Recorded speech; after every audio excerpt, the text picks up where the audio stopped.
Guys बहुत ही कम लोग ये जानते हैं कि कोका कोला को एक बार इंडिया में बैन कर दिया गया था। जी हाँ गाइस, आप ठीक सुन रहे हैं। ये बात है साल 1977 की, जब इंडिया के इंडस्ट्रियल मिनिस्टर जॉर्ज फर्नांडिस ने कोका कोला के सामने दो शर्तें रख दी। पहली, कोका कोला को अपनी इंडियन सब्सिडीज में से 40% का मालिकाना हक गवर्नमेंट को देना होगा, और दूसरा, उन्हें कोका कोला की रेसिपी इंडियन गवर्नमेंट के साथ शेयर करनी होगी।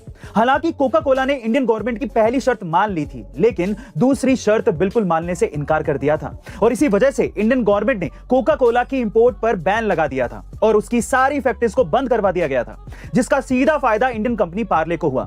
दरअसल पार्ले ने यह सब देखते हुए उसी साल अपनी थम्स अप, लिम्का, माजा जैसी ड्रिंक्स को लॉन्च कर दिया। लेकिन साल 1997 में कोका कोला वापस इंडिया आ गई और उसने पार्ले की इन सारी ड्रिंक्स को खरीदकर फिर से इंडिया के मार्केट को कैप्चर कर लिया। गाइज, क्या आप इससे पहले तक ये इंटरेस्टिंग फैक्ट जानते थे? और अगर नहीं जानते थे तो कमेंट सेक्शन में जरूर लिखिएगा। और ऐसी अमेजिंग वीडियो, अक्सर जब आसमान में बिजली चमकती है तो हमें कहा जाता है कि आपको उस टाइम पे मोबाइल यूज नहीं करना चाहिए, लेकिन ये एक मिथ है।